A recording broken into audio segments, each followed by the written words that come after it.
Welcome back to Celestia On-Air Deciphering STEM, the podcast of Set Celestia, the Astronomy, Astrophysics, and Space Tech Club of BITS Goa. We are your hosts. I am Advai. And I am Varad.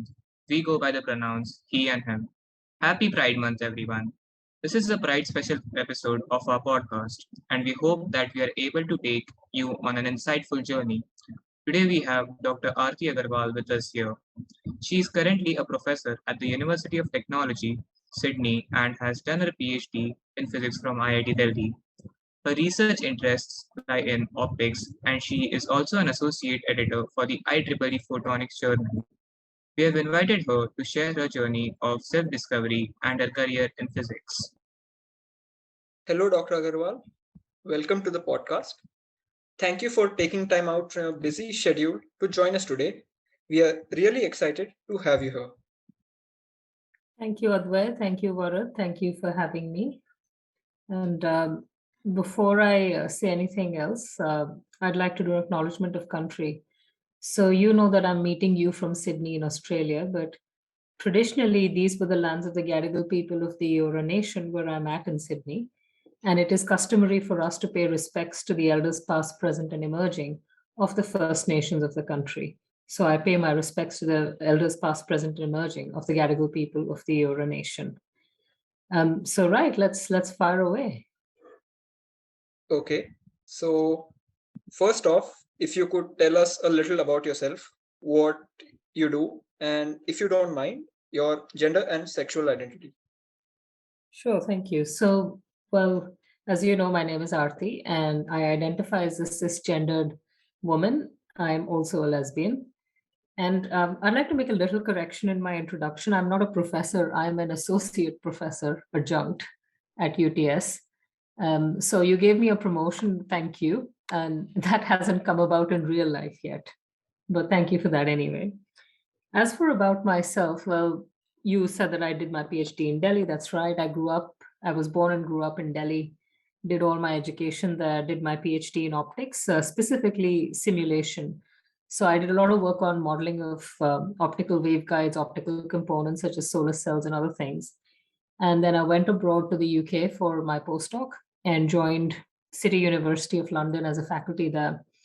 And I lived in London for 13 years before moving to Sydney for my position at UTS. And I worked there for 4 years. And then after that, I took a redundancy. So I keep an honorary appointment to do my research. But I now have a double life. So I do research in optics, but I'm also starting my own consulting business in diversity and inclusion. So that gives you in brief who I am and what I do. Thank you for introducing yourself, ma'am. And I hope that you'll get your promotion as soon as possible. And all I can tell you is that your business is going to be a great startup. Thank you. Thank you. Anyways, we proceed to the next question. Could you tell us about your personal experience through your life after identifying yourself and coming out? Right. I mean, I think this question is perhaps important because I think it impacts people quite a lot. So at the time that I was growing up in India and in Delhi, you know that Section 377 was in place. So that meant that homosexual activity was criminalized. And apart from it being a crime, there was also social acceptance related issues. So there was no talk about gay people in society at all, in school, in college, in university, or in the public sphere. So there were no articles in the newspapers. There was nothing on TV or on films on Doordarshan or anything. And as a result, there were no role models of people who were LGBT or queer in any sort of way. So growing up in that atmosphere was quite difficult. It was a very homophobic atmosphere. And for a very long time, I didn't have the words to describe who I was to myself or to others. I mean, the fortunate thing, I suppose, for me was that I grew up in Delhi, which is a big city, and I'm English speaking, like many of you are. So we have access to literature from other countries or English literature, etc., so on. So we might come across stories in English about gay people, but those stories are not about us. They're about foreigners. So in any case, it was quite difficult.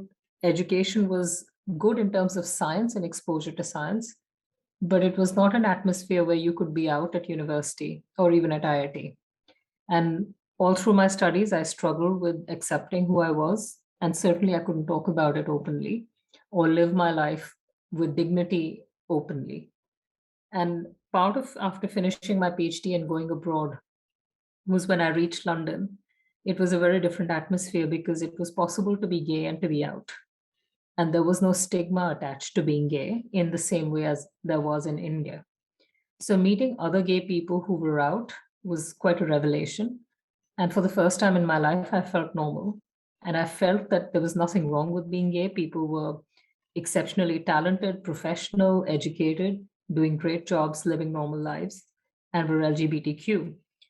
And that's what opened my eyes and it helped me come to terms with who I was. But it was still not acceptable at home. And it took a very long time to come out to my parents. And today they accept who I am, which is great. But it's been a tough journey. The STEM field also has been a little bit backwards about accepting LGBTQ people. And that was no different in my case either. Even the university in London, other parts of the university were a bit more progressive, but STEM fields were not so much. And even today, I find that it's not as easy to be out as a gay person in STEM as it might be, say, in the arts or something. But it is improving. And I think it's important that we have visibility of LGBTQ people and we have um, podcasts and other things like what you're doing today to encourage allyship, to encourage visibility, to encourage role models. That's very interesting to hear, and we don't really hear about what it was at that period. We can only read a little about it in like articles and stuff. So that was very helpful. Thank you. We were actually going to ask you about how STEM today is towards how the atmosphere in STEM today is towards LGBTQ plus people. So I Mhm. think you answered that. So if you want to go on a bit more about that, that would be good, or we could go to the next question. Sure, I'm happy to elaborate on that a little bit. I would say that even the journey of what it's like to be LGBTQ in STEM has changed over the last 5 to 10 years. But remember that this journey and this situation is not the same everywhere in the world. So, in some places in the world, there are still laws which criminalize gay people, which make it not only illegal, but make it possible to even, you know, murder gay people, sending them to jail or giving them the death penalty for being gay. So the situation there would be very different from a country where the laws are not so bad, but are still not friendly, to a place where the laws are very friendly and where the societal acceptance is more. So it's quite different, and we need to keep that in mind. And the STEM field in general, what often happens is that it's a little bit more conservative and people don't talk about their personal situations as much, and we don't talk about things like sexual orientation or gender identities that much in STEM, even though that's beginning to change, especially in countries where the laws are more friendly. So you might find there'll be events like this, like celebrating Pride event. There might be allyship resources and trainings that are available, but there's still quite a lot of silence overall, and people don't like to talk much about it. And no one's face has a little mark on it which says that they're straight or that they're gay or they're transgender or something. So it can be difficult to be an LGBT person because you don't know who else is like you. So one can feel quite isolated. And that's why it's important that there are communities within the STEM field for people to interact and meet each other so that they don't feel isolated. So I hope that sort of answers your question. Yes, ma'am. Even I think that there is a lot of barriers for the people who are identifying in the LGBT plus community. But here's what I want to ask you. Back in India, in your opinion, how has the acceptance rate of the LGBTQ plus community changed over the course of last 20 or say 15 years for that matter? My answer is going to be a little bit odd, I suppose, partly because after I left India, I've never come back to live here. I come back to see my family, I spend some time, but I don't live here the way you do. So, the day to day life of what it's like, I don't experience it as much as you do. And that's why, so how much has it changed? I can't tell. completely, but it's changed enough that you're having this podcast. I've done a couple of other talks for some other engineering institutions who wanted LGBTQ scientist or engineer to talk about their experience. And that did not happen when I was studying. So definitely there has been change. I see it in the films that are released. There are films with LGBTQ characters and content. And what's good is that that content is not making fun of LGBT people, not making caricatures out of them, but presenting the people as, or the characters as real people, authentic people, and telling good stories about us. But I still think that the social acceptance is not as much as it could be. For example, LGBT people cannot get married, or LGB people cannot marry someone of their gender. That's still being held back from us. And that's really awful if you think about it, because in India, in our country, someone who's a who's a murderer or who's committed a crime, even a criminal has the right to get married, but an LGB person doesn't have the right to get married. That does not seem fair. That's like creating two classes of citizens. And LGB people or LGBTQ people, we all want to live with dignity, with respect. We want to contribute to society. We want to work hard and live happy lives. And so many of us are being driven from home, from our country, because we don't have the rights to live normally like everyone else. Part of the reason why I've not returned to India to live is because I cannot live as myself. I would have to give up half my rights. So I think there's a lot of room for improvement, a lot of work still to be done, but I'm very glad that we're making a movement on that. Yeah, I agree. There is still a lot of work to be done to normalize and increase acceptance of the LGBTQ community here. But as you said, it is also improving slowly. So since we're talking about, okay, do you want to say something? Sorry. No. Go ahead. I was just smiling. That's all. Laughing. Okay, sorry. So since we are talking about India, so can you tell us some of your best memories when you were still here? How were your days in college, in school, IIT? Well, I mean, there are so many memories because India is my home. It's part of my soul. And you always love home no matter where you go, no matter how far you live and how long you stay away. So some of my best memories are of eating bhel puri in South Extension in Delhi, or eating ice cream at India Gate in Delhi. And I remember the fun we used to have as kids in school, and just friends getting together having fun. I did my undergrad at St. Stephen's in Delhi University, and I remember how we would go to watch movies together as friends. And we were science students, right? So we always had labs in the afternoons. So while the art students were busy having a party, we were in the lab, or we were writing our lab notebooks. So we didn't get as much fun as they did. But nevertheless, once in a while, we'd sneak out to watch a movie, and that was good fun. IIT was very challenging as well, but lots of fun. And I think some of the best bits were we would have these power cuts. And I was staying in the hostel at that time, so we'd get power cuts in the summer. It would be so hot. So we would go to the mother dairy and ask the guy to give us ice cream, and he would refuse to give us ice cream because he can't open the freezer when it's hot. But somehow we would convince him. So eating that orange bar on those very hot days when the power was out, that was good fun. You didn't have to worry about too many things. Just getting the orange bar was good enough. Yeah, I guess some Bhelpur is something that you can't ever forget, which is in India only. other than that, like you said, that you were a science student. Most of us want to know that, as most of us are all aspiring scientists and engineers, do you have any advice for our listeners who are yet to start to explore new things? Do you have any advice for the students who want to go in research too? I think the main advice I would give is that if you like science, if you enjoy science, then follow your passion and do it for the love of science. Enjoy it. Make sure that you follow your curiosity, follow your passion, have fun with it. And don't just do it as a career. When as we grow, we start, obviously we have to look after ourselves, in the sense, earn a living and pay for the roof over your head and food on the table. and you'll have to do that too, and that's fine. But in doing that, don't lose your passion. Don't compromise on your love for science if you have it, because it's a very rare thing. I think those of us who do science, we are truly blessed, because science is the way to interact with the universe. And there's not a lot of other professions which can say that they're interacting with the universe, with the very nature of the universe, understanding that.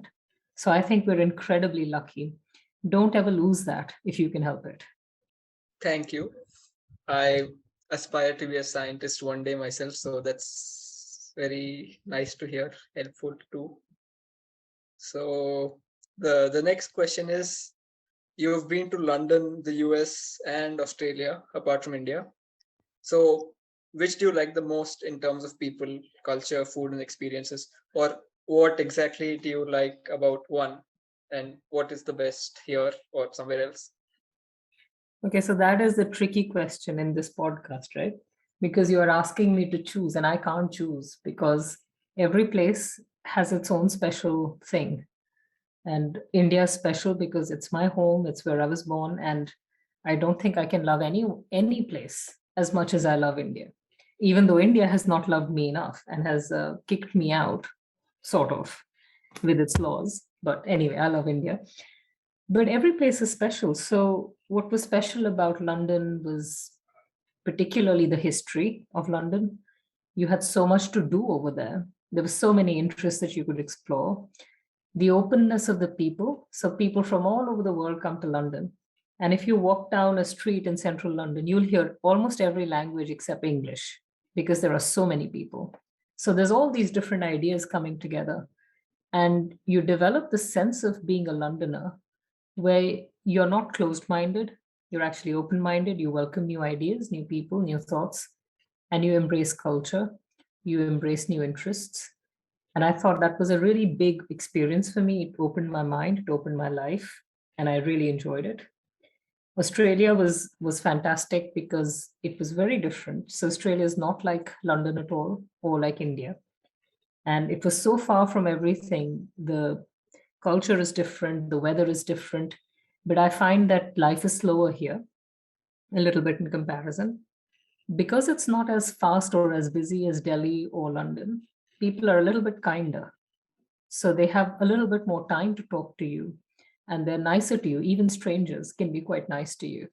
And that sense of having the time to focus on your family or your friends or just yourself, and not just rushing all the time to get something done, that was a really good experience too. It made me realize that it's important to slow down sometimes and to reflect on what's important rather than just keep running and running and running. So each place is special. And you should visit all of these places and tell us about new places that you go to. Yes, even I hope that I can visit all these places in this lifetime, and especially places like London and the US, which I've never been to. And I really hope to meet you sometime when I come to Australia too. So, You'd be very other thing. welcome, Bharat. So we'll go back to your research, and could you tell us more about your work in photonics, about how you started liking the subject, or how did you pursue it? Sure. So when I was doing my master's, I did it at IIT Delhi, and the physics department had activity in about three main areas. One was in solid state physics in thin films, one was in optics, specifically fiber optics. And then the third area was a little bit on microwaves and so on. And of these areas, optics appealed the most to me. So I joined with my supervisor, Professor Anurag Sharma, and he works on simulations. So I didn't really know what it was about too much, but it just looked interesting. So I got into it. And then I realized I was going to be solving differential equations all the time. And I didn't know how tough it was going to be or how interesting. So the key thing about my work is that I'm solving Maxwell's equations so that you predict then how light behaves in any kind of device or component in any classical setting, how light will behave. So you can use it to design components such as optical fibers or solar cells, as I mentioned before. You can also use it to study new phenomena, for which you can't do the physical experiment yet. So you might have heard of things like left-handed materials or negative index materials. These were postulated in the 1960s by Veselago. And these materials can be fabricated now in since 2000 and so on. But in the 60s, there was no way to make them. And at that time, and up till about 2000 or so, the only way to study these materials was through simulation. So simulation can actually help you predict how things will behave, electromagnetic fields will behave, when you can't fabricate, when you can't test it experimentally. So in a way, it's a lens into the future. So it's quite fun to do that. And the idea of how you can solve something, develop a new method to get better accuracy, better stability, or to look into the future in this way is exciting. And what's interesting to me, particularly about the topic in numerical simulation and applying it to optics, is that you take an abstract mathematical concept and convert it into a reality, into a design. So I worked on something called spiral photonic crystal fibers. The idea of spirals is, if you look at sunflowers, if you look at cauliflowers, the way the florets are arranged on the cauliflower, or the way the sunflower seeds are arranged, the pollen, it's in a spiral pattern. So this is happening in nature at different scales. And to take that abstract concept of a spiral and then to convert it into a fiber, that was fun. So it's the engagement between what the nature of the universe is, the abstraction, which is through mathematics, and to take these two things and to link them into a possible application or to just study it further. That's what excites me. That's really interesting, although some of it is a little hard to understand. But you were talking about negative refractive index materials. I've heard of it and never understood or been told what exactly. So can you explain that in short, or even a little lengthy is fine? Sure, sure. So you know that for most materials, the refractive index is positive. The value of n is positive. And n can be written as in terms of its permittivity, the real part of the permittivity and the imaginary part of the permittivity. So the imaginary part of the permittivity, if it's finite, tells you the loss in the material. And the real part of the permittivity relates to the refractive index. So effectively, refractive index is nothing but the ratio of c over v. C is the velocity of light in free space, and v is the velocity of light in a medium, in a material. So if n is larger than 1, what it's really saying is that the material is dense and light will slow down in it a little bit. And so if you know Snell's law, at an interface between two medium, if light is incident on the interface, it will refract a little bit, it'll bend. In the case of a positive index or conventional materials that we come across, light will bend in a certain way. In the case of negative index materials, it will bend in exactly the opposite way because n has a negative value. And negative index materials are not typically found in nature. That's why we don't see them. And so most of our physics is, our observations are founded on just looking at positive index materials.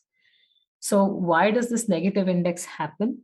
This can happen because the permittivity becomes negative all of a sudden due to a certain transition at some narrow band of frequencies. And the way we create them is by creating an array of sub-wavelength structures. So we create an array of sub-wavelength structures which is around wavelength by 100, to create the interaction of light with these materials in such a way that the permittivity becomes negative, and that causes this left-handed material sort of thing to take place. But this is not my area of expertise, so I can't talk a lot about it. And I certainly don't want to give you wrong information either. That's actually really interesting what you said right now, and it's difficult to wrap my head around it as such. So, can you recommend some reading books for this topic if you have any?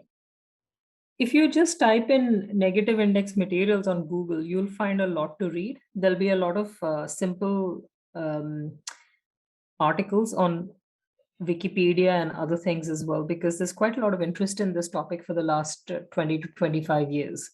So you will find both very deep research papers, as well as more simple summaries too. So following to reading books, I just want to know that are you a keen reader are you a keen reader, and if yes, then how many books do you think are actually way to go with, for in the field of science or in even in any kind of field that that you like? Are you asking if I like reading technically for work or outside of Yeah, work? technically for work or even for your own interests. Okay, so technically for work, I think books are really important. And I find it strange, then it's now I'm going to sound like I'm 80 years old. I find it very strange when young people don't want to read textbooks anymore. And whenever I'm learning something new, what I want immediately is books to read. So I will immediately say, oh, right, okay. So I started doing a research project at IIT Delhi the last few months on free space beam propagation through turbulence. And what I wanted to do immediately was to find books to read about it, to read the basic texts and to understand the maths and to understand the physics behind it. So I think it's really important to get your fundamental concepts clear when you're learning a new topic. And there's nothing like a good textbook to do that with. So I would always recommend that. But apart from that, I really like reading. It's one of my main interests in life. So I read quite a lot of science fiction. And I tend to, well, I like hard science fiction where it's not fantasy, where it's about using a universe which is created with some principles of science particular to that universe and speculating about what might happen. So that's a lot of fun, and I like reading literature in general. You will never find, if I'm going anywhere, traveling anywhere, you will never find me without a few books to read. Okay, so what are your who are your favorite authors in science fiction? Favorite authors. Okay, so that's a good one. Well, I think my all-time favorite author is this English science fiction writer called John Wyndham. He's my absolute favorite. And in more recent times, I've enjoyed reading Peter Watts. Then there's Werner Winge, who I'm reading right now. He's pretty good.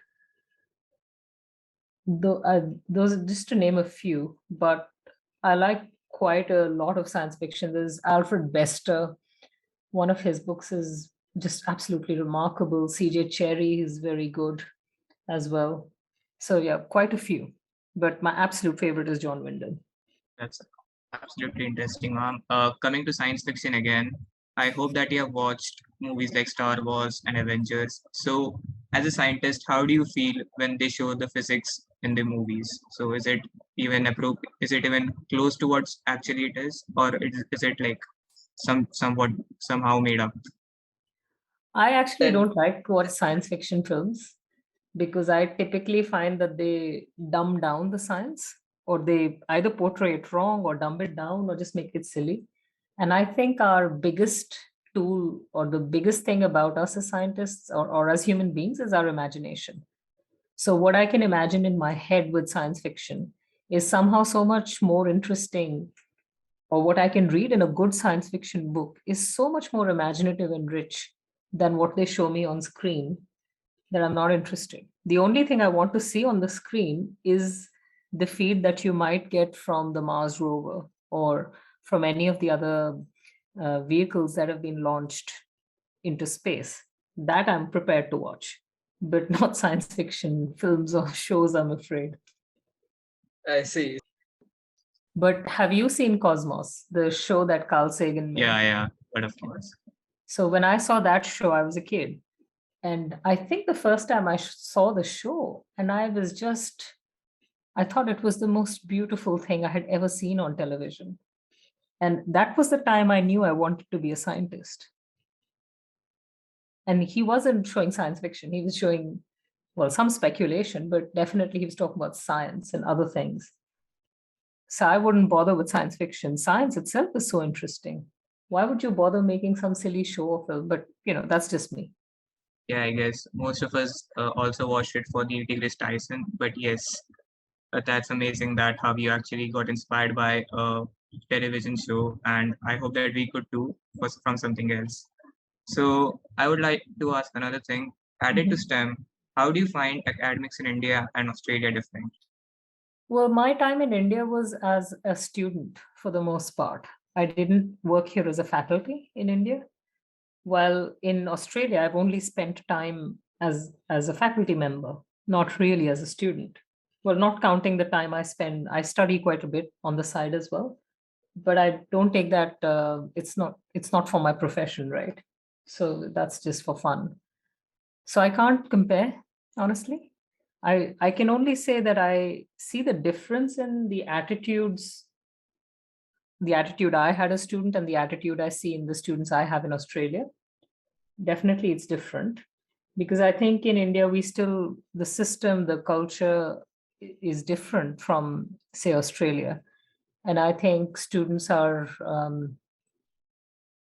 treated with treated a bit more like they're taken more care of by their teachers, but they're also given more discipline, and so you have to follow more rules and listen to your teachers and so on.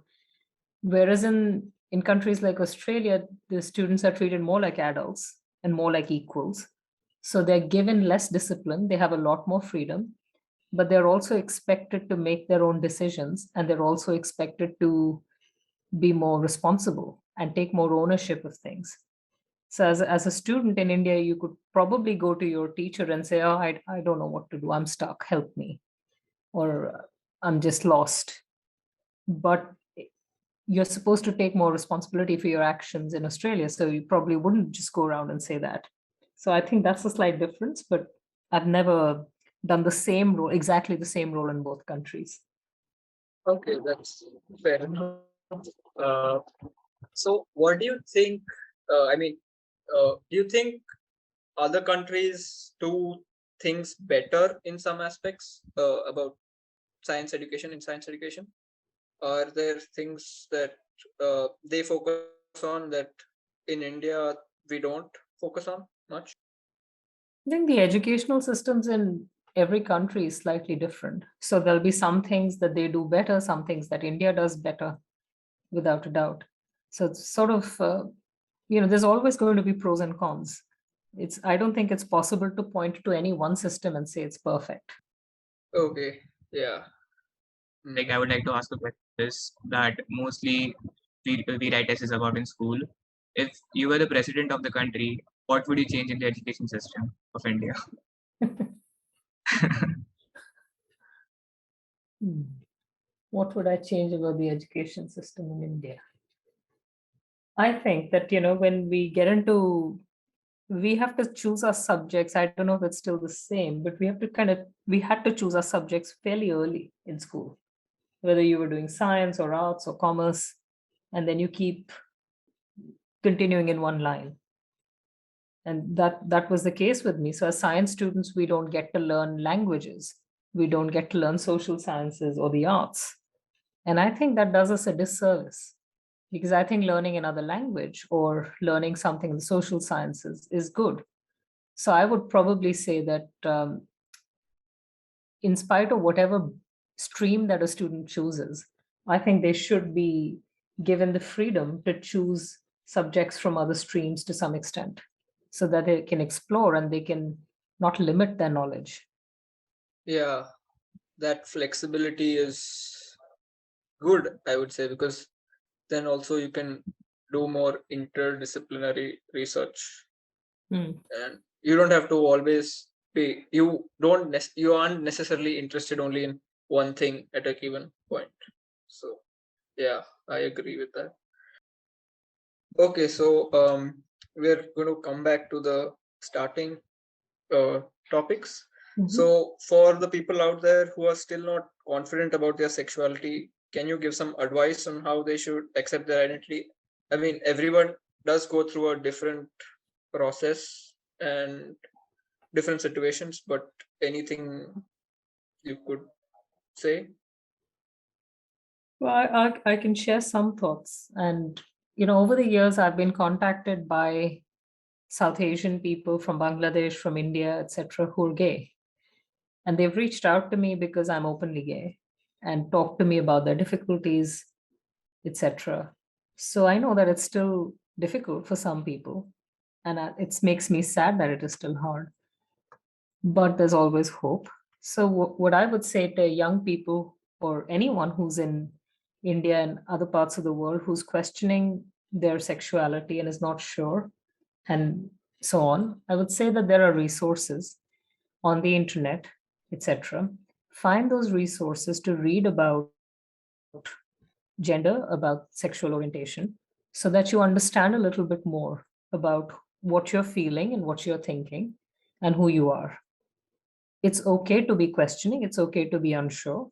And it's also okay if you are gay or if you are bisexual or transgender or queer in any way or form. It can take time to come to terms with your identity. So it's all right to take time. Don't don't try to be in a rush. It's okay to take your time. If you can, try to meet folks who identify as LGBTQ. It could be through support groups, it could be through events such as this or others. When you meet people who are also LGBTQ, meeting them will make you feel less isolated. It will also make you realize that LGBTQ people are normal. They're just like you.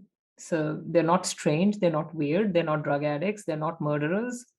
And some of them are really quite intelligent or quite nice, quite funny. Some of them are fat and some of them are thin. When you see them, you'll realize that they're just like everyone else. But meeting them will make you feel less isolated. So try to reach out, try to meet them. Always try to do these things in a safe environment where you're physically safe, emotionally and psychologically safe. Do not risk your safety, but try to find confidence in your identity bit by bit. And no matter who you are, what your identity is, whether you're a cisgendered person or a transgender person, whether you're intersex, whether you're gay, whether you're straight, whoever you are worth respecting, and you should respect yourself, you should accept yourself. So build that acceptance, give yourself that time. If you have questions, try to find the answers through those resources, through support groups. Reach out to people from whom you could get some information. But do not just give out your personal information to anyone. Be careful in who you reach out to. Uh, be careful of your safety at all times. But there are a lot of role models now. There are a lot of resources now. So have a look at those resources. Look at those role models. Try to get that. Build a network of support around yourself amongst your family and friends wherever you can, because your friends and family do care about you. So try to see if they can be allies to you and they can support you in your coming to terms with your identity, and be gentle with them when you talk to them. If someone is not accepting of your identity, it can be upsetting for you, of course. Do not just immediately lose your heart. Don't give up on the relationship with that person. Remember that if it takes you time to accept, it can take time for them to accept too.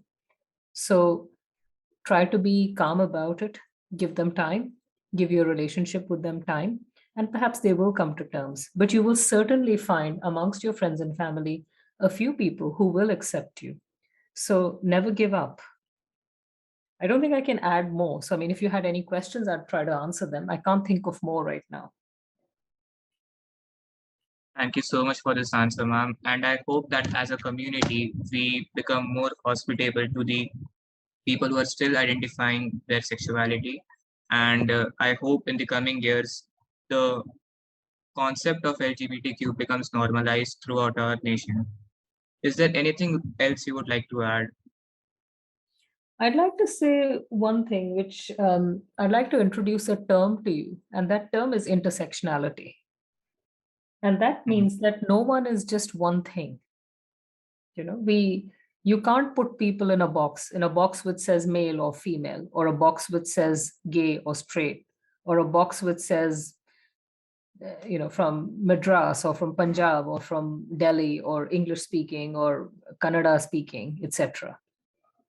We're all a lot of things. So someone who's gay might be disabled, someone who's Muslim might be bisexual, etc., etc. So sometimes identity is quite complex, and when we try to compartmentalize identity, that's what leads to issues.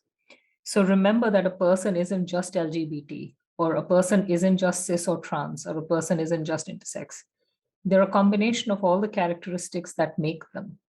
So don't forget that. And this becomes particularly relevant when it comes to minority people. So people who are LGBT are a minority, and but apart from being LGBT, there's something else as well. So when we think about these issues, we need to respect the whole human, the whole person, not just one aspect of their personality or their nature. Okay, that was very helpful and good to know and something to think about. So thank you for that. So we don't really have more questions. So this has been On Air with Said Celestia, and thanks for tuning into this session. Also, thank you once again, ma'am, for giving us your precious time and joining us today. I am certain that everyone from our audience was inspired by your work and your words. We are your hosts, Advai and Varal, and this session was conducted by the podcast team of Said Celestia. Thank you so much, and see you next time.